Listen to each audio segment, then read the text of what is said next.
Well, back in the 90s, all the young girls fell in love with Leonardo DiCaprio. I mean, what a cutie he was. And as we celebrate our 35th season, well, we are looking back at that amazing decade on the big screen. E.T. was on the set for all the biggest movies. That's Keanu, ladies and gentlemen. Keanu Reeves. Beautiful and talented. This is it, man. I'm an amateur. Don't tell anyone. I don't know what I'm doing at all.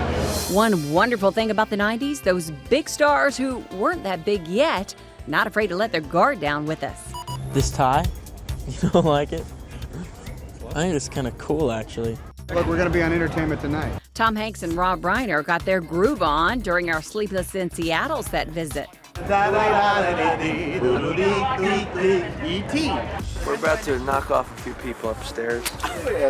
I'm serious.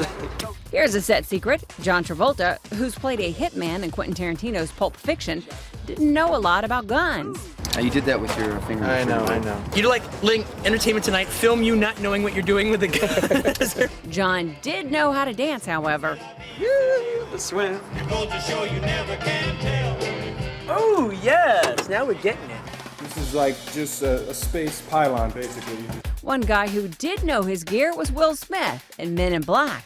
This is a intergalactic space molecular air dispersing hair dryer / And cool, Will was already very cool. I make this look good. Hi, Entertainment Tonight. I'm Jennifer Lopez. But here's another set surprise. Jennifer, playing the late pop star in Selena, didn't actually sing in the movie. I'll be lip syncing all the songs. I'm not a singer, so I'm a dancer. I'd be singing and the mic be over here. You know, I'm like, yeah, oh, the mic, you know. I'm the bus driver. And Sandra didn't drive the bus. A stunt driver did. They have a guy sitting on top depending on what the shot is. Speed was the movie that made Bullock a star. I just know that I'm working and, you know, the films aren't bombing. The film that made Jim Carrey a star was Ace Ventura, Pet Detective. This electric emery board. Gotta have one. Jim's co-star was a relatively unknown Courtney Cox.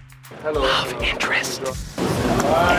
But 3 years later, on screen, Courtney was a big star, signing autographs on the set. After all, by then, Friends had been on the air for 2 seasons. This couldn't be further from Monica. What do you do in between scenes? If David Arquette's working, then pretty much you don't have to do anything. You just sit back and watch. Courtney met David making Scream. In 3 years, they would marry. She's stunning to look at. You'll see me fall in about 5 minutes. Angelina Jolie met her future husband, Johnny Lee Miller, now of Elementary, on the set of their film Hackers. They would marry 2 years later. We're on a crusade to save the world at the moment. When we went to the set of There's Something About Mary, Cameron Diaz had already been dating co-star Matt Dillon for 2 years.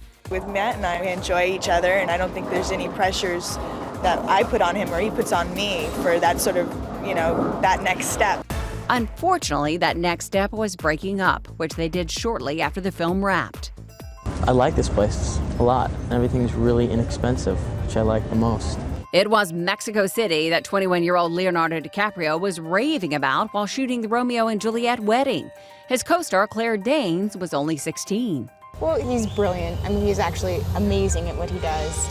As is the case now for Leo, wedding bells back then weren't a big must. For me to get married now would take a lot. Marriage wouldn't be in even my realm.